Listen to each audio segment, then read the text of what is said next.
在今日，我们既能创造出一种令人沉浸的体验与逝去之人对话，这种奇特的交互到底是催人毛骨悚然，还是带来疗愈心灵的慰藉，亦或蕴藏着其他更深层的意义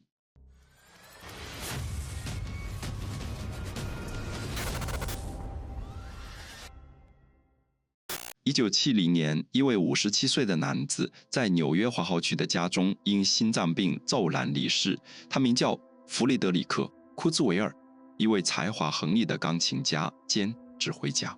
1912年，他出生在维也纳一个犹太家庭。1938年，面对纳粹的铁蹄，因为美国恩人资助他踏上了逃离欧洲的道路，从而挽救了他的生命。漂泊至美国后，弗雷德不仅重拾了艺术梦想，还保存了他一生的重要记录。官方文件、讲稿笔记、节目单、报纸剪辑、书信乃至私人日记，一切见证了他波澜壮阔的人生历程。在父亲离世50年后，弗雷德的儿子雷将这些珍贵档案珍藏于一个储藏单元中。2018年，雷与同样对父亲充满怀念的女儿艾米联手，将所有原始文字数字化，并注入一个算法之中，由此诞生了一个聊天机器人。这个机器人严格采纳父亲生前某一时刻真实书写的句子作为回应，使得与之对话的体验仿佛穿越时空，与那位早逝的父亲重新相聚。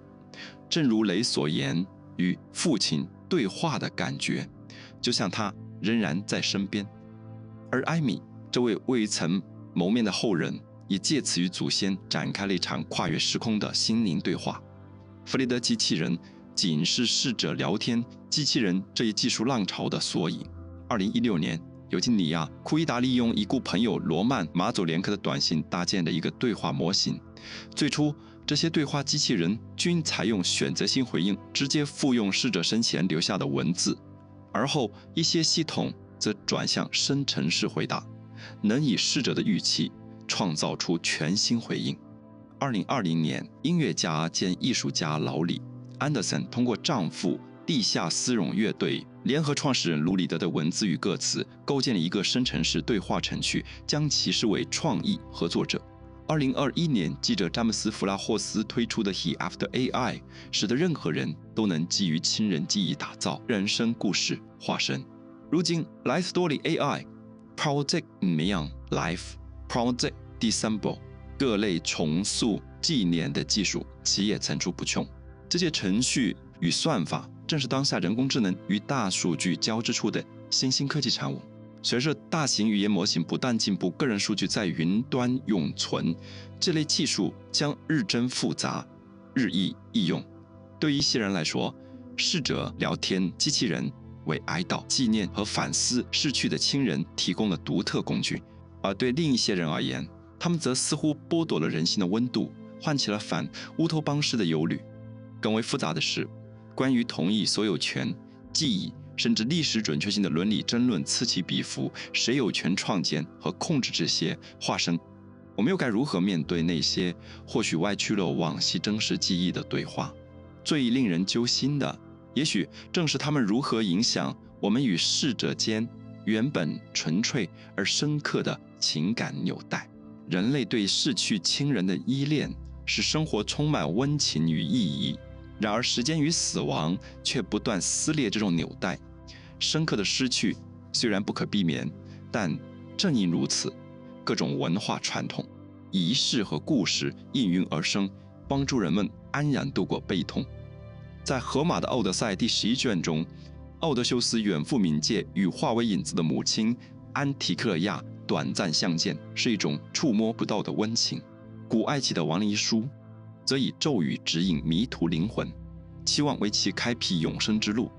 亚洲的鬼月、墨西哥的亡灵节、犹太文化中的守丧仪式，乃至日本家庭中的佛坛，都在各自独特的方式中延续着逝者与生者的对话。这些古老而富有人文情怀的仪式传承着一种信念：只要记忆犹存，爱便不会消失。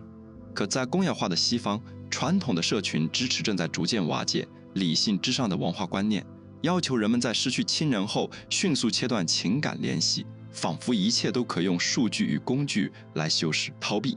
医学、娱乐、药物以及各种技术手段层出不穷，却往往无法除急难失去所带来的深沉悲痛。与此同时，日益发达的科技也在悄声低语超越死亡。机械式的永生似乎触手可及，但这种冷冰冰的超越真能填补心灵的空洞吗？自诞生之初，聊天机器人便与幻觉和争议相伴。20世纪60年代，麻省理工学院的约瑟夫·维森鲍姆创造了著名的 ITSA， 一个模仿心理治疗师的程序。虽然其技术显得简陋，但却引发了人们对机器是否能具备思想的遐想。维森鲍姆甚至认为，所谓 AC 那看似简单的对话方式，足以在正常人心中激起强烈的幻觉。而今现代聊天机器人借助机器学习，能推理、跟踪上下文，甚至提供颇具人情味的对话体验，与早期的技术相比，已跨越了质的鸿沟。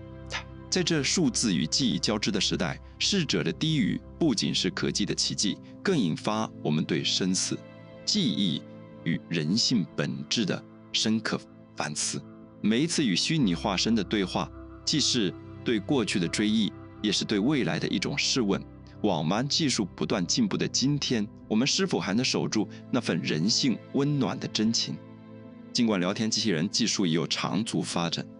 但逝者聊天机器人作为一项相对较新的创新，正借助编程技术的最新突破和个人数据的激增而崭露头角。从根本上看，这类机器人依托机器学习技术，将短信、电子邮件、信件和日记等个人写作材料融为一体，捕捉到逝者独特的措辞、句法、情感与怪癖，实现方式各异。一种是耗费大量资源在逝者的真实文字上训练专属语言模型，另一种在较为简单及指令预先训练好的聊天机器人，如 ChatGPT， 利用对话上下文中嵌入的个人数据来模拟对话。无论选择性复用真实陈述，还是生成性的构造出相似语境，这两种方法都使得机器人能够说出逝者的意言。此外，这类聊天机器人不仅可以单独存在，还能与声音、克隆、深度伪造等人工智能技术结合，打造出逝者的交互式化身。只要数据足够精准，现在许多公司和平台都能生成令已故亲人的对话式 AI 版本。未来这些技术将愈发普及与复杂，不仅局限于文本，甚至可能在视觉、听觉等多方面呈现其独特魅力。正如人们对灵媒或通灵板的渴望一般，这类机器人似乎满足了我们内心深处对逝者再现的那份执着。然而，批评者对此持有忧虑，他们认为这种技术无异于一种可悲的否认。死亡、情感脆弱的用户或许会将机器人与真实的逝者混淆，甚至忘记那个人已经永远离去。正如哲学家帕特里克·斯托克斯在《数字灵魂2021》中所言，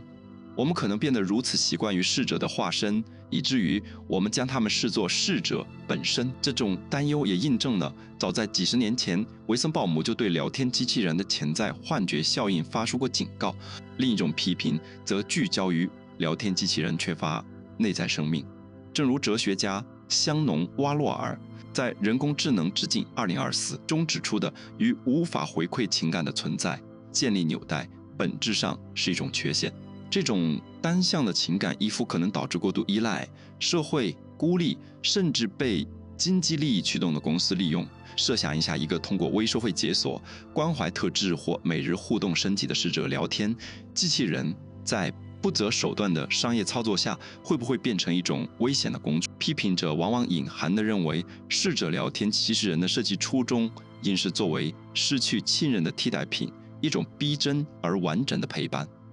然而，这种假设恰恰引出了两大矛盾：一方面，若机器人无法完全复刻真实情感，它便显得既欺骗又不完整；另一方面，若它过于逼真，这可能迷惑、孤立，甚至剥削那些在悲痛中寻求慰藉的用户。其实，这种隐含假设本身就存在问题。逝者聊天机器人不必被视为替代亲人的工具，也无需追求过分的逼真。它们更应服务于一个更为深刻且多元的目的，通过激发我们的想象力，而非简单的技术复活，从而帮助我们超越生死的界限，探索记忆与人性之谜。任何经历过失落的人，或是历史的研读者，都深知人际关系不会因死亡而完全中断。记忆偏向、疑问与答案在我们心中交织，文物和共同体亦为我们提供支撑。而这一切的根基正是艺术。正如弗拉基米尔·纳布科夫在《说吧，记忆》1951中写道：“一切都如其所是，永不改变，无人会死。”他用那充满童年意象的生动画面，唤起了我们对往昔温暖与悲伤的共鸣。我再次看见维拉教室里的景象：墙纸上盛开的蓝色玫瑰，敞开的窗户，皮革沙发上那椭圆形镜子里倒映出的影像，以及得意翻阅破旧书籍的叔叔安全感、幸福与夏日的温暖在记忆中弥漫。突然，一只大黄蜂闯入房间，撞击着天花板。这段文字或许并非记录了某个具体事件，而更像是一幅由各种印象拼凑而成的画卷。当纳布科夫用得意地描述叔叔翻阅书籍时，那是成年后从童年记忆中提炼出的感受。毕竟得意并非孩童之词，记忆便是借有印象的轻纱捕捉意义，而艺术则使这幅由零散细节构成的生命画面得以永续。我们的一生通过无数意义非凡的虚构得以充实，个人记忆正是其中一例。墙纸上的蓝色玫瑰，一只蜜蜂，一本书，一张充满情感的面孔，这些印象被我们缝合成叙事，构筑了某种虚构，却不背离真相。正如哲学家肯德尔·沃尔顿在《模仿及假装》1990中所描述，虚构应当被想象。说吧，记忆正邀请读者在维拉的教室中构筑一个充满温情与忧伤的虚构世界，通过这些道具激发想象，进而寻觅过去与人际关系中的真实。艺术正是以这种方式将虚构与真相紧密连结，并将我们的内心世界照见得更为透彻。被保存下来的文物，如日记和信件，仅承载着历史的印记，更为我们的探索开启了一扇穿越时空的窗。当艾米读到1967年祖母汉娜写给远在出差中的祖父弗雷德里克的信时，仿佛整个时空都为他打开了。他能想象汉娜在笔尖流露出的温柔，也能体会祖父收到信件时那份惊喜与微妙情感，甚至联想到他听闻妻子加薪10美分时的隐忍喜悦。正如沃尔顿所言，这封信既是历史文物，也是道具和提示，引导艾米在心中构建一个充满细节、情感交织的虚构世界。我们珍藏这些文物，正是为了滋养对过去和祖先的丰富想象。而查阅的祖先记录越多，我们对家庭身份的理解也愈发深刻。然而，即便没有照片、信件等实在的物证，我们仍能借助模糊的家族传闻进行想象，一个偶然提起的曾曾祖父母故事，或是一顶19世纪90年代的帽子，都能成为触发回忆的细微线索。提示越具体，细节越多，我们对曾经活生生人物的再现也就愈加逼真。正如回忆录、口述历史和家族文物那样，逝者聊天机器人同样服务于我们对记忆的探索。它们不在于试图复刻逝者，而更像沃尔顿笔下的道具，为我们搭建跨越时空的虚构舞台，让我们在对话中重温亲情。与这样的机器人交谈，不仅是一种情感寄托，更似一场即兴创作的艺术表演。你既是创作者，又是观众，在互动中不断引发对意义、洞察和愉悦的共鸣。这种互动的复杂性并非全新，人类自古擅长角色扮演、切耳门开玩笑、假装戏谑。早期的 Altair 虽然简单，却已昭示机器不必具备独立意识，仅作为一种驱用户激活的道具，便能触发丰富的情感联想。因此，将逝者聊天机器人单纯视为千人替代品的观点，无疑局限了其更深层的艺术与创意潜能。事实上，把这些机器人看作替代品本身就是一种误解。试想，他们更类似于参与式戏剧中的演员，你与他们共同构建一个有回忆与情感编织的舞台，无论是通过选择性复用逝者原有的言辞，还是借助生成式技术创作出新颖对话，每个机器人都呈现出多维视角。就像历史剧中演员不仅仅复制历史人物，而是展现其复杂多面的生命印记。例如，当你与工程师合作打造纪念已故祖父的聊天机器人时，你可能会发现，祖父在求职信中使用的是严谨的语言，而在家书中则满含温情，录音中的口语表达更添亲切。面对这多重面貌，你需要慎重选择如何记敛，请侧重幽默风趣，还是强调他在战场上的英勇。这种被逝者记忆的细腻雕琢，正彰显了创造者赋予最终作品独特视角的努力。又设想另一情景，你在一场意外中失去了伴侣，虽然周围人早已恢复正常，但你的悲痛仍难释怀。你或许会选择让科技公司利用伴侣的所有数据训练一个生成式机器人，不同于黑镜中那种替代性幻想。这机器人会不时跳出角色，引导你反思对记忆和情感的真实需求，从而成为你悲伤、治愈与自我重塑的契机。再比如，若你在幼时失去了双亲，如今对他们共同决策的智慧产生好奇，你可以构建一个基于父母言论和文字的聊天机器人，从他们的摘录、回忆与钟爱的书籍中汲取素材。这样的机器人便不再代表某个具体的人，而是一种独特的集体智慧，引导你探索家庭历史的多维面貌。这些例子仅是冰山一角，创造性的设计潜力是无限的。艺术实践可以为我们提供全新的视角，帮助我们更丰富地纪念逝者。无论是赋予机器人银媒般的神秘感，运用布莱希特式的监理效果打破沉浸感，还是让他们扮演博物馆馆长，侃侃而谈逝者的故事，这一切都在不断挑战我们对死亡、记忆和人际关系的传统理解，并引领我们发现全新的纪念之道。公众人物的聊天机器人往往能激发出一种经过风格化处理的逝者声音，犹如猫王模仿者那般夸张的再现，并放大其标志性特质。你可以想象，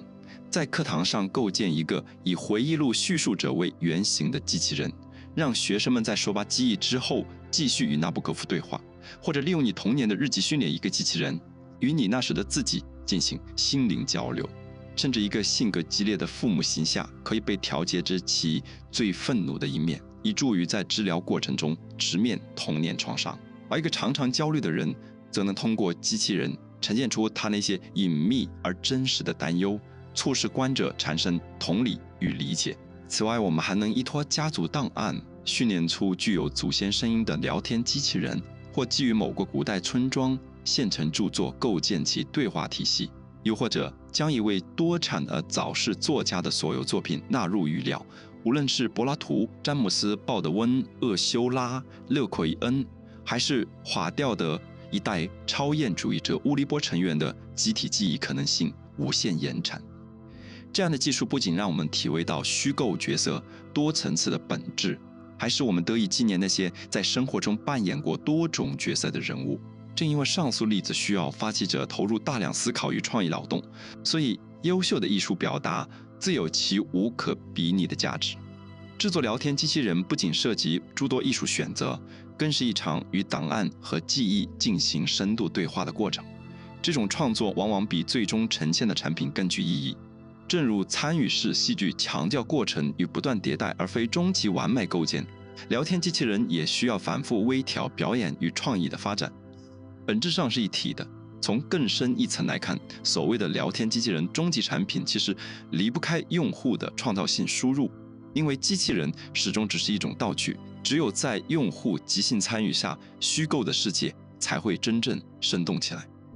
正因如此，尽管聊天机器人能够帮助我们轻松导航和查阅档案，但它们绝不会缩减或取代那些宝贵的历史文献。我们理应警惕那些试图提供简单预制所谓完整聊天机器人解决方案的科技公司，而因追求能让我们亲自创建和微调机器人的平台，即便这需要付出更多的创意劳动。通向深思熟虑呈现方式的道路，无捷径可言。我们不应试图绕过那宝贵的创造性过程，